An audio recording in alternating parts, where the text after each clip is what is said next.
All right, well, welcome to another class. Glad to be here tonight. We are in the midst of a series right now on overcoming certain obstacles, and we're going to continue that tonight on overcoming worry. And I'm always thankful to have the opportunity to speak. I'm always thankful that Cleo gives me the chance, so I thank you for that. I think I say this every time I get up to speak, but I always, we're presented with a list of options to talk about, and I always like to pick a topic that I feel like I need to benefit from. The best way to learn something is to have to get up in front of a group of people to teach a class about it. So I wanted to choose a topic that meant something that I feel like I could benefit from, but I also like this idea because every single person in here has something to worry about. Show of hands, who has something they're worrying about today? For the record, everybody in here raised their hand. Now, I will also say it's not lost on me that the topic I was given on worry, I don't know if Cleo did this by design, but this is the Wednesday night before the election, and we're here talking about worry. I don't know if that was by design or not, but here we are, so we'll see where this takes us. But this is a good topic. It's a relevant topic because this is something we all deal with on a regular basis. And we are very worrisome creatures. Kyle Gordley last week had a really good lesson, and his topic was fear. And I think there's a lot of correlation, and it dovetails nicely into what we're talking about tonight. But he mentioned a similar thing, that we're worrisome creatures. We're fearful creatures. And we like to worry. And we have a lot of different things we worry about. We worry about the future. We worry about the unknown. We worry about the things that we just don't understand. We worry about what's going to happen to us. We worry about what's going to happen to our families, to our spouse, to our children, to our job, to our money, to our home, to our possessions, our country, our world. And we live in a universe that's inherently unpredictable, and that leads to a lot of worry and concern. So much of what we worry about deals with things that we have that we're worried about losing. So we worry about our health, we worry about our happiness, our love, wealth, power, status, wisdom, freedom, independence. We worry about our life itself. We worry about decisions that we have to make, whether we're going to make the right decision or the wrong decision, because we really hate dealing with the consequences of making a bad decision. So much so that we procrastinate. We put that decision making off. And what does procrastinating do? It leads to worrying about the thing that you're worrying about. But we worry about the things we can't control. We worry about the things that we're insecure about. And that is a really hard concept for someone like me, because I am a self-admitted control freak, as many of you can relate. I like to be in control of the situations I'm in. I've always kind of been like that. I was the kid in high school, and I hope I don't step on any toes of teachers in here, but I absolutely despise group projects. If you wanted to get under my nerves as a teacher, you would give me a group project. I was that kid that would tell other kids, just let me do it. Give it to me. Y'all go home. I don't want to deal with it. And it wasn't that I didn't think that they could do a good job. It's just that I didn't think they could do it the way I wanted them to. And that can be a problem. So when we're dealing with this concept of worry, that can be a hard thing for people who like to be in control. But not all worry is necessarily unwarranted. And it's not always a bad thing. To some degree, worry in moderation keeps us level-headed. It keeps us vigilant. If I was the kind of person that didn't worry about anything whatsoever, I would be pretty reckless, would I not? I would be prone to certain dangers that certain worry keeps us above water. But that's not the kind of worry we're talking about tonight. The kind of worry we're talking about tonight is the worry that just completely takes over our life. It's those worries that allow us, it's those worries that completely separate us from God and allows us to be prone to certain dangers and certain traps that Satan sets for us. Do you know anybody in your life that is defined by what they worry about? And if you're thinking that no, you don't, then you might need to look in a mirror. A lot of people are like that, especially in 2020. There's a lot of people that are completely defined by the things they worry about. They don't know how to function unless they have something to worry about. They would rather drown in their worries than to be content. And God calls us to do the opposite of that. God calls us to be identified by Him, by our Christian walk. But we often allow those things to get in our way. So I want to talk a little bit about the word worry. Ken had a couple lessons here recently where he talked a little bit about worry. And he mentioned that the word that's most often translated in the New Testament into worry is a word that means to be pulled in different directions. So the way that I like to think of this is you got your hopes and your dreams and your goals and your desires ahead of you, and we're all striving for those things. But then you got this little thing called worry and fear and doubt and concern, and they're literally pulling you off that path or pulling you in a different direction. Pulling you apart is literally what that word is. And we'll talk about some examples of how that word is used here in a little bit. But if you look at the word, if you were to Google worry, just Google the word and look at what Webster's says, the very first thing is it shows you, it takes it back to its English origins. And the word, back in the English origins of the word worry, actually came from a word meaning to choke or to strangle, which I found kind of interesting, because I think anybody in here who's dealt with a significant amount of worry can relate to this feeling of physically not being able to breathe, to feeling like you're suffocating, to you're choking, to feeling like you're strangled. And kind of an example of that, if you recall the parable of the sower, and Jesus is telling this parable, and he's talking about teaching the word in certain types of soil and how receptive people are to hearing the word, and the soil represents different kinds of people. And the parable of the sower is one of those parables that fortunately Jesus gives a little bit of an explanation, and he kind of gives us an insight into what he was saying.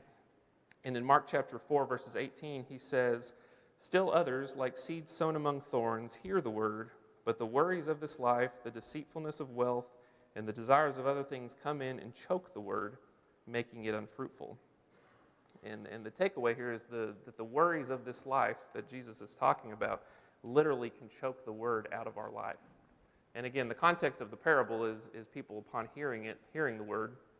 But I think we could apply it a little bit more broadly. It's this idea that we are consuming ourselves so much with our worries that we're literally cutting off God, cutting off our life supply from our life. And we can prevent the word from taking root in our lives because of the things that we're worrying about. Besides all that, some other side effects of worry, obviously, there can be physical side effects.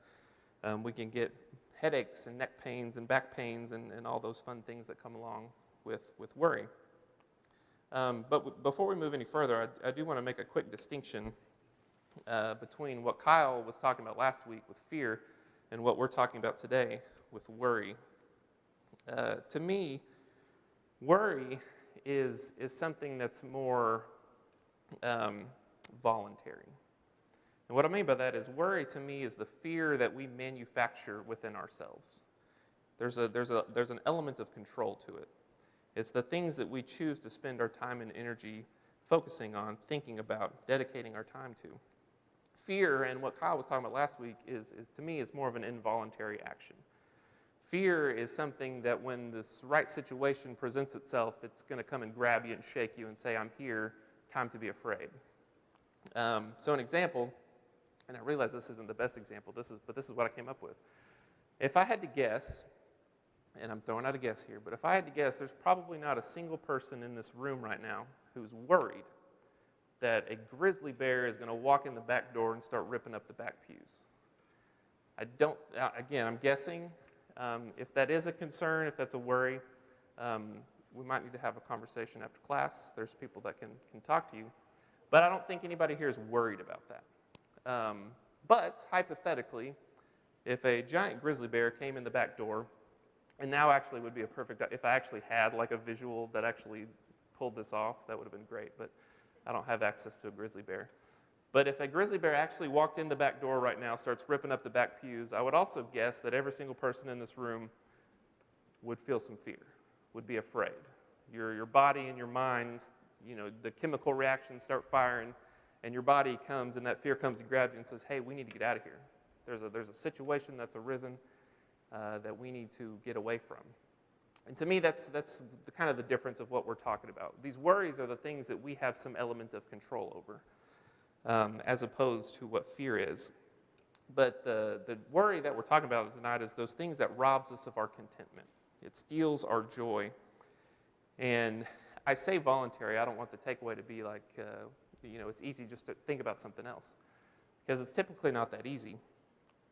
Worry, we often tell ourselves, just stop worrying or stop being anxious. And we see other people going through situations and we tell them the same thing. Just stop, don't worry about it. Stop being anxious. And it's typically not that easy because worry is an inside job and it often takes more than good intentions to overcome. So as I was preparing for this lesson, I was trying to think of some of the characteristics of worry and try to think of it in a kind of a unique way. And one of the things I was thinking about is worry, and not all worry, but a lot of things that we worry about, they change over time. Worries evolve with passing eras. Think about the things that people worried about in the biblical times. Think about the things that people worried about 500 years ago, 200 years ago, even 50 years ago. Worries change. They evolve. They change depending on the times. You think back 200 years ago, what are the big things that they worried about? They would worry about food. Am I going to have enough food? Is the family farm going to make it? What are we going to do if the farm shuts down? Today we have distribution of food and production of food at a level that's kind of hard to understand. It's pretty insane. There's about 3 different grocery stores within half a mile of where we're standing where I can literally go buy anything I can think of and eat it tonight. That's not a concern that I have. Not saying that that's not a concern for some people in the world, but for us in here, that's not much of a concern. People had to worry about their shelter. Are we going to make it through the winter? They didn't have heaters. They didn't have air conditioning. That was a concern. They had to worry about transportation. Going 100 miles to the next town was a really big deal. And that's not a big deal for us.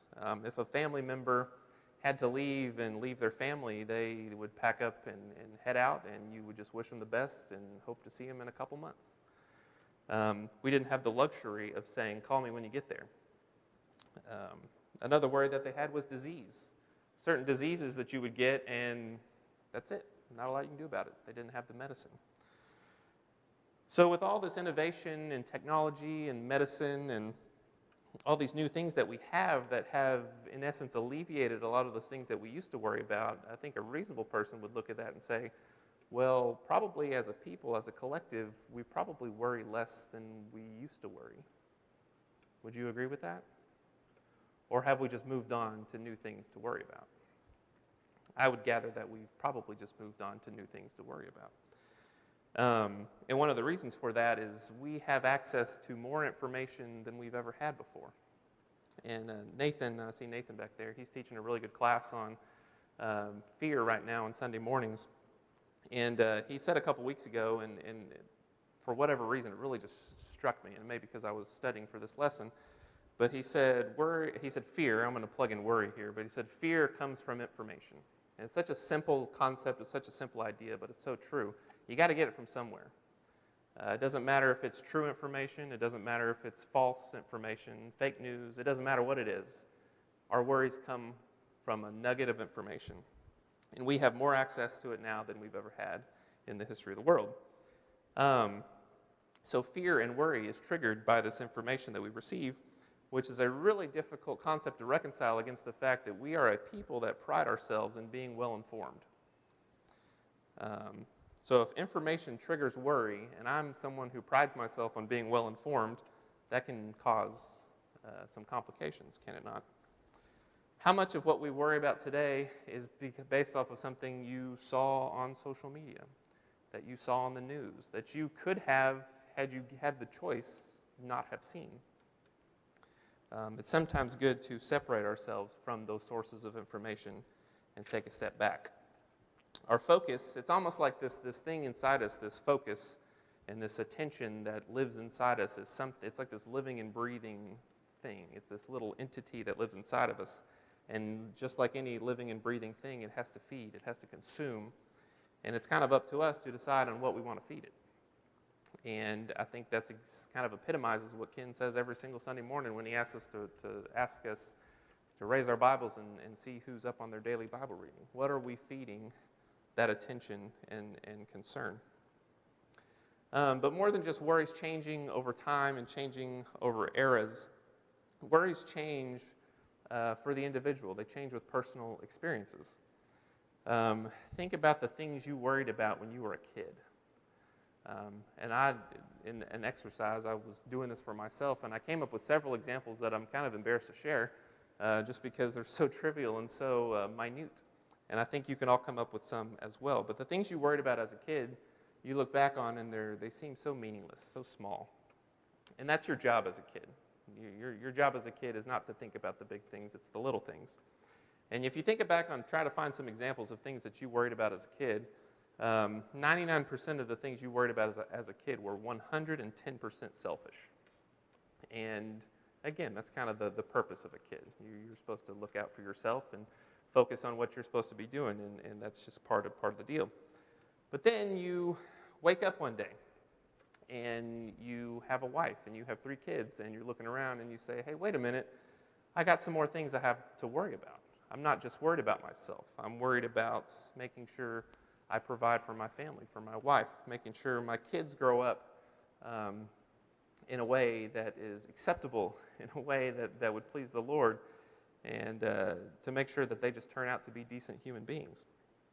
But then you grow up, a little bit more time passes, and your kids are older, and they move out of the house, and you look at them and you say, well, they turned out okay. Not great, but okay. At least that's what my parents probably say.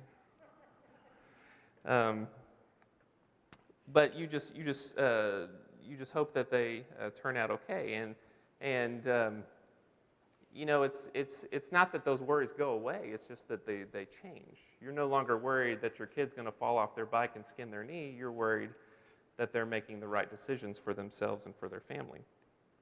And there was a diaper commercial a couple years ago that came to mind when I was thinking about this that kind of epitomized this pretty well.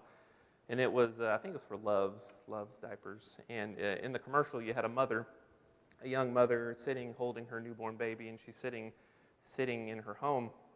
I think it's like a baby shower or something, and she's holding her baby, and this little girl, pre-teenage girl, walks up to her and asks if she can hold the baby. Can I hold your baby? And the mother has this really concerned, worried look on her face, and she reluctantly says, okay, but then she says, but first, and she reaches down and pulls up this vat of hand sanitizer. And I actually went back and watched this commercial, and it was funnier in the context of living in a pandemic. This was like from 6 or 7 years ago. But she pumps about 10 squirts of this hand sanitizer in this girl's hand, and she says, rub it on the front, rub it on the back, up your arm, creases of your elbow, rub it on your neck. No stone left unturned. And then the scene pauses, and it says, first kid. And then the scene shifts, and it's the same mother, and she's standing in a mechanic shop, and she has a different baby, and she's got a toddler, and you probably can guess where this is going, but the mechanic, covered in grease, all over his hands, all over his shirt, all over his face, walks up to the mother and says, ma'am, your car's ready, you're good to go. And the mother says, okay, well, hold on just 1 second. I got to get something out of my purse. And she literally just hands her child to the mechanic. And the scene pauses, and it says, second kid. And the tagline for the commercial is, by their second kid, every mom is an expert. An expert chews, I think it was Love's diapers. And I feel like that sums up kind of what I'm talking about pretty well. These worries that we have change and evolve. They don't necessarily go away. They just morph into something new. And that comes with experience. And I can recall in my own life, I remember when my son was born.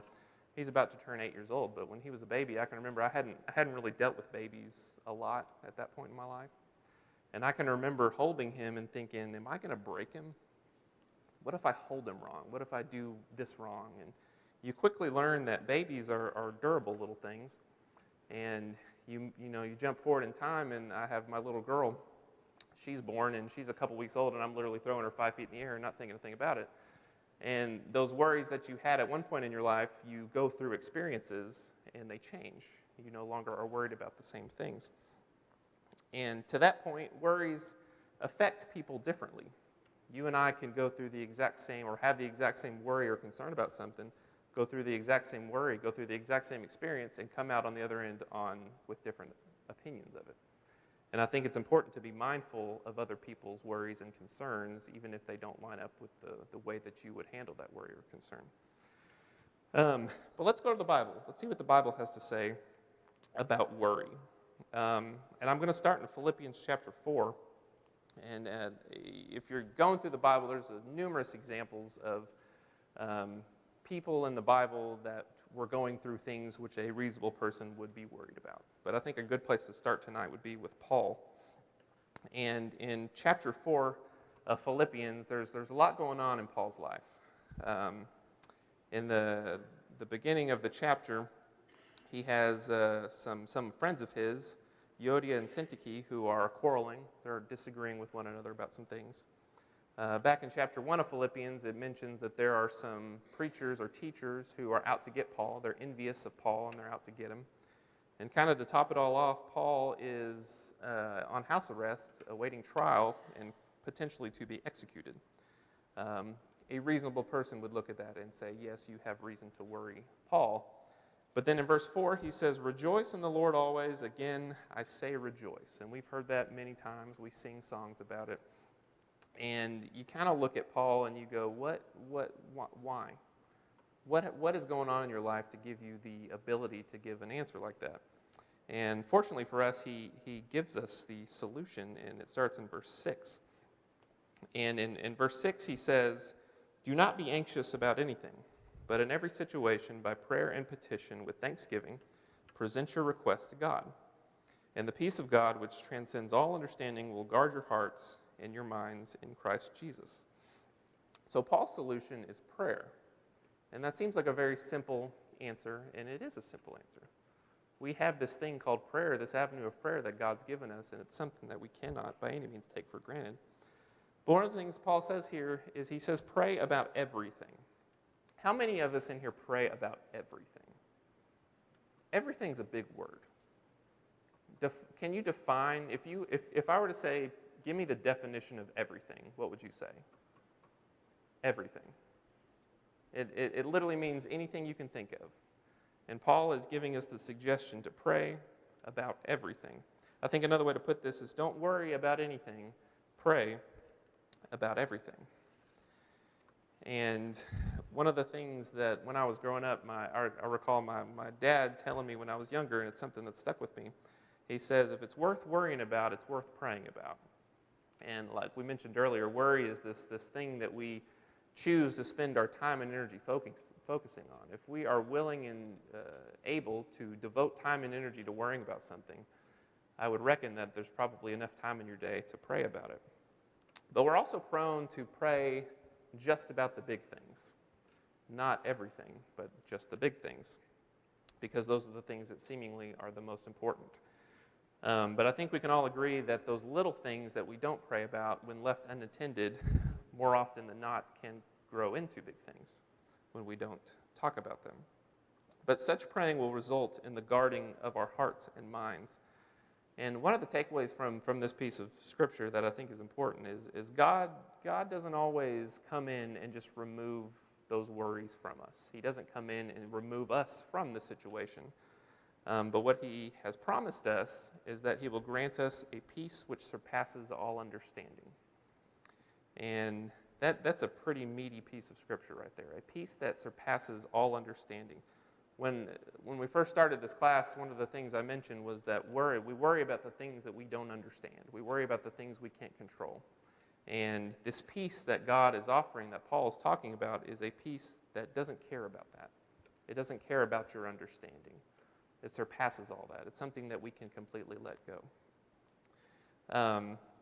And I think this is the peace that Jesus is talking about in John chapter 14, verse 27, when he says, peace I leave with you, my peace I give you. I do not give to you as the world gives. Do not let your hearts be troubled, and do not be afraid. He says, I do not give to you as the world gives to you. So there's a uniqueness to this peace that Paul's talking about. It's a peace that we can only get from God. It's a peace that we can only get from Jesus. It's something the world cannot by any means provide to us. So let's talk about prayer a little bit. I wanted to give an example of a prayer in the Bible that kind of defines what we're talking about. And it led me to 2 Chronicles chapter 20. So if you want to turn there, we're going to talk very briefly about King Jehoshaphat. And so if you had Jehoshaphat on your Bible class bingo card, you can go ahead and mark that down. Jehoshaphat's always fun to talk about. But Jehoshaphat was a king of Judah. I think he was the fourth king of Judah, and he was one of the good ones. A lot of these kings were hit or miss, but he was one of the good ones. And he's in a situation that we can look at and say, yeah, that's a pretty good reason to worry about. But if you look at the beginning of the passage, you got the Moabites and the Ammonites, and they're coming to get him. And Jehoshaphat catches word that there is a vast army that is coming towards them. And by all accounts, it seems that statistically speaking, the odds don't look very good. But in verse 3, and I just love the phrasing of this verse, but in verse 3 it says, "Alarmed, Jehoshaphat resolved to inquire of the Lord." And I don't know why I love that so much. Maybe it's because it's so formal, but alarmed, I think we could plug in the word worried there. Worried, Jehoshaphat resolved to inquire of the Lord. So he's taking Paul's advice here. Obviously, he didn't know Paul at this point in time, but he's taking Paul's advice to inquire of the Lord and to go to God in prayer. And if you go down to verse 6, he starts this prayer, and he starts this prayer off by saying, "Lord, the God of our ancestors, are you not the God who is in heaven? You rule over all the kingdoms of the nations. Power and might are in your hand. No one can withstand you." How many times do you pray and you're in a situation and you bow your head and you just say, "God, I need your help. I'm hurting. I need your help. I need you now"? The approach that Jehoshaphat took here is something I think we can take something from. He kind of bypasses that. He puts it aside for a second, and he takes the opportunity to praise God for who God really is. "Lord, the God of our ancestors, are you not the God who is in heaven? You rule over all the kingdoms of the nation. Power and might are in your hand, and no one can withstand you." I think it's important that we recognize prayer for what it is. Prayer is the opportunity to speak to the God and the creator of all things, the universe. And rather than jumping in and just immediately spurting out the things that are on our hearts, I think it's important to take the time to give God the praise and glory he is deserving of. But then you jump to verse 7, and there's another interesting thing I want to talk briefly about. And he says, "Our God, did you not drive out the inhabitants of this land before your people Israel and give it forever to the descendants of Abraham, your friend?" So again, he's still not talking about his own needs, but he's thinking back. He's recalling a time in his people's history and his history when God was there and helped him or his people. And I think a lot of times we go into prayer and we're worried and we have all these concerns and we're in the moment. We're thinking about all the worry we're dealing with right now, and we're worried about the things that are in the future and are to come, and we forget about what is in the past. And we forget about those things and those times when God was there before. And not only is it good to talk to God about these things, but I think it's a self-reminder to recall those times in our past that, yeah, that was a hard time, but I got through that. And how did I get through that? Well, God helped me through that. I think it's important to be reminded of that. And this is one of those prayers in the Old Testament where God provides an answer, and he does it through a messenger. And if you go down to verse 15, he says, "Do not be afraid or discouraged because of this vast army." This is God speaking through a messenger to Jehoshaphat. He says, "Do not be afraid or discouraged because of this vast army, for the battle is not yours, but God's." And we sing this song a lot called "The Battle Belongs to the Lord." And I hate to admit it, but I've been singing this song since I was probably 10 years old. Hadn't really thought a whole lot about what that meant. The battle belongs to the Lord. And it didn't really strike me until I was reading this story in the context of this idea of worry that it really kind of jumped out at me. And, we talked earlier about God doesn't typically, if you're in a situation and you're really worried and concerned and you're in the depths of this thing, he doesn't typically scoop you down, pick you up, put you on safe ground. At least in my experience, that's not typically how it happens. Typically what happens is God gets in there right with you. And when you say that something belongs to you, the word belong, that's a level of ownership. So when God is telling Jehoshaphat the battle belongs to God, he's taking that ownership away from you and putting it on himself. And that's a really comforting piece of scripture in my mind. You're not alone. God is there to not only deal it with you, but he's there to deal in place of you. And if you skip down to the very end of the story, Judah won the battle. So the prayer paid off for Jehoshaphat. But I think one of the takeaways here is we must remember that God is big enough to solve any problem, whether big or small. And too often we rush into his presence without giving him his proper due and respect. But I think we need to remember that freedom from our worries comes when we spend more time on who he is rather than what our worries are. So that's prayer. That's one way that we can deal with our worries. Another way we can deal with our worries is managing our expectations. And this is a phrase that I use a lot at work. It's something we all do on a daily basis. I think most of us deal with our kids. We manage their expectations. If I was about 2 months out from Christmas, if I was the kind of dad that told my kids, you're going to love Christmas this year, it's going to be great.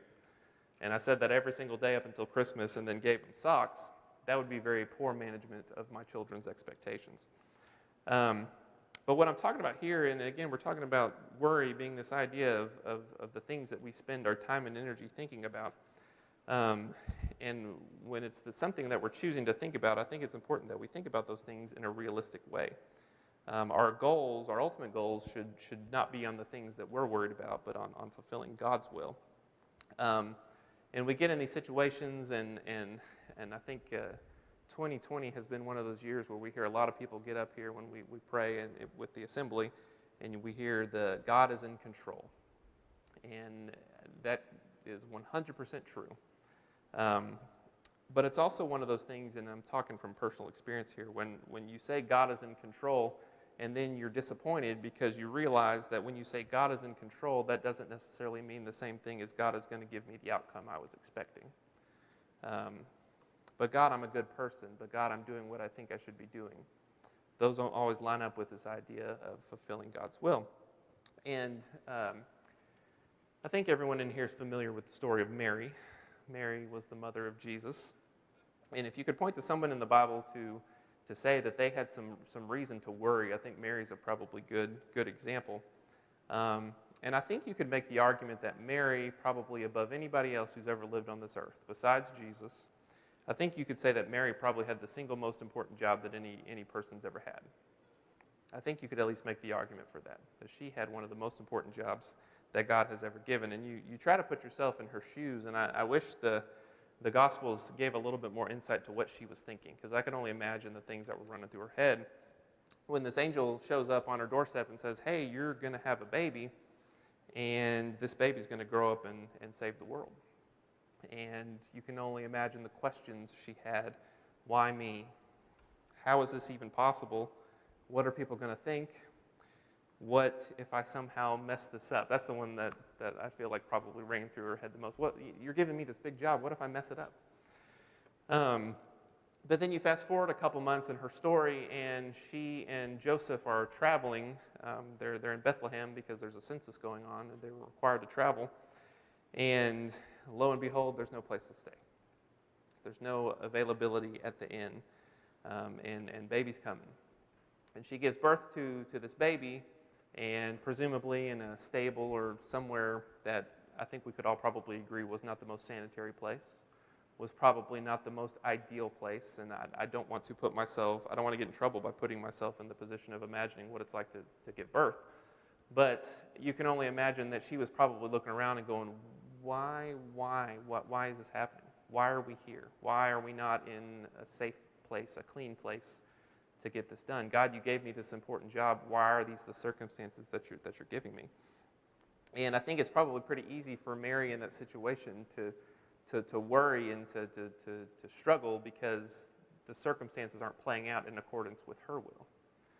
But then you fast forward 33 years, Jesus dies on the cross and saves the world, and God's will was fulfilled. So I say all that to say, if you're ever in a situation where you're struggling with similar questions and you're asking God, I feel like I'm doing the right thing. I feel like I am following your will. I feel like I am being called to do this thing. Why is this circumstance happening? Why are these things playing out the way they're playing out? And think about the person who had the single most important job in the history of the world, and look at the circumstances that God gave her. It's not fair, but God's will was fulfilled. And that's what I talk about when I say manage our expectations. This world, this life is not about what we want. It's not about the things that we want. No matter what those Sunday morning, televangelists tell you, this life is not about getting the things that you want. It's not about you being happy. And that's what I'm talking about with managing our expectations. But let's move forward and see what Jesus has to say about this idea of worry. And he has a really good speech about it during the Sermon on the Mount in Matthew chapter 6. And we're going to spend just a few minutes there, our remaining time there. I'm going to go ahead and read it. Matthew chapter 6, starting verse 25, it says, "Therefore I tell you, do not worry about your life, what you will eat or drink, or about your body, what you will wear. Is not life more than food, and the body more than clothes? Look at the birds of the air. They do not sow or reap or store away in barns, and yet your heavenly Father feeds them. Are you not more valuable than they? Can any one of you, by worrying, add a single hour to your life? And why do you worry about clothes? See how the flowers of the field grow. They do not labor or spin, yet I tell you that not even Solomon in all his splendor was dressed like one of these. If that is how God clothes the grass of the field, which is here today and tomorrow and is thrown into the fire, will he not much more clothe you, you of little faith? So do not worry, saying, what shall we eat, what shall we drink, or what shall we wear? For the pagans run after these things, and your heavenly Father knows that you need them. But seek first his kingdom and his righteousness, and all these things will be given to you as well. Therefore, do not worry about tomorrow, for tomorrow will worry about itself. Each day has enough trouble on its own." There's a lot of meat here, a lot of things to unpack, and I want to hit some of the highlights. But the first thing, Jesus is making several arguments for the reasons why we shouldn't have to worry. And the first one is, he said, is not life more than food and the body more than clothes? This is the easy one. I think we can all look at that and say, yeah, that's true. Who provides our life? Who provides our body? Well, God does. If he's able to provide for our bodies, if he's able to create life, you would think he would be able to sustain it. So that's a pretty simple one. The second argument he makes starts in verse 25. He says, "Look at the birds of the air. They do not sow, reap, or store away in barns, and yet your heavenly Father feeds them. Are you not much more valuable than they?" Now, the birds here are obviously an example of God's ability to provide. And through God's providential workings in nature, God provides for their needs, see to that their needs are met. Now, I'm a systems kind of guy. I like to see how things work. I like to see behind the curtain. I like to see how things are made, how things operate. I enjoy a really good spreadsheet, and I get that from my dad. But I like to see behind the scenes and how things work. And Kendra and I were watching a documentary a couple weeks ago. And I realize anytime someone gets up here and says, I was recently watching a documentary, I understand how pretentious that sounds. But this was a documentary on how the movie Frozen 2 was made. So that just tells you where I'm at in my life right now. But it was really fascinating to me. You go watch a movie, and you sit there for an hour and a half, and you watch it, you enjoy it, and you think it was good, and then you move on about your day without really thinking of all the little tiny steps that had to go into making that movie. And one of the things that was really interesting to me is the time. It was like 4.5 years that they spent on this movie. And for each main character, they have 70 different animators that their full-time job is working on just that one character. And they interviewed one of the animators, and she said that she was assigned a portion of the movie, and she worked on it for 2.5 years, and it made up 3 minutes of the movie. That's a lot of detail. That's a lot of time and energy spent on making something. And as I was watching this, I was also preparing for this lesson, and it kind of sparked this thought in my mind, and I kind of went on this rabbit trail of thoughts of thinking just how many systems that God has in place to make sure that this world keeps spinning. And I say systems in a very generic way because we can't even begin to understand how these things work. But I like to think that one day we're all going to get to heaven, and God's going to start assigning jobs. And one of those jobs is going to be bird duty. And Jesus is going to assign this job, and he's going to say, Joel, you're on bird duty today. Now don't mess this up, because I had a whole speech about how we take care of the birds, so do your job today. But it's amazing to think about all the things that take place to make sure that just the birds are taken care of. And you read this passage, and he says, look at the birds of the air. They do not sow, reap, or store away in barns, yet your heavenly Father feeds for them. I don't think there's anything in here which assumes that the birds don't have to work. There's nothing in here that says that birds just have to sit there and the food is going to land in their lap. The birds, unless they find a really good telephone pole, they're going to be moving. They're going to be working. They're going to be gathering. They're going to be providing for their families, for their young. But also, one thing that you can never accuse a bird of doing is overdoing a good thing. You know, birds don't rent out storage units and put a bunch of food in there. They get what they need for the day. And I think that's a good takeaway, a good lesson. And obviously, we're more valuable to God than birds are. Birds were not created in God's image. Jesus didn't come to save the souls of birds. He did that for us. He did that for you, and he did that for me. And that's why we shouldn't let the physical needs, the small things, distract us of what's important. The next point that Jesus brings up is he says, can any one of you worry by adding can any one of you by worrying add a single hour to your life? That's the NIV. Some other versions, including the New King James, says, which of you by worrying can add 1 cubit to his stature? I guess there was some debate by the translators of this type of unit of measurement, but I think both of them ring pretty true, regardless of which one you look at, because it essentially encapsulates this idea of the helplessness of man, how helpless we are. And if there is any truth to the idea that you can grow taller by worrying, I might be the most worrisome person in this room. But I think the implication here is that worrying about food and clothing or anything, for that matter, cannot guarantee anything tomorrow. There's nothing guaranteed. Ask anyone who's dealt with tragedy, Hurricane Harvey was a good example. Ask somebody who lost everything and ask them whether or not by worrying about their home or about their possessions, if that did any good.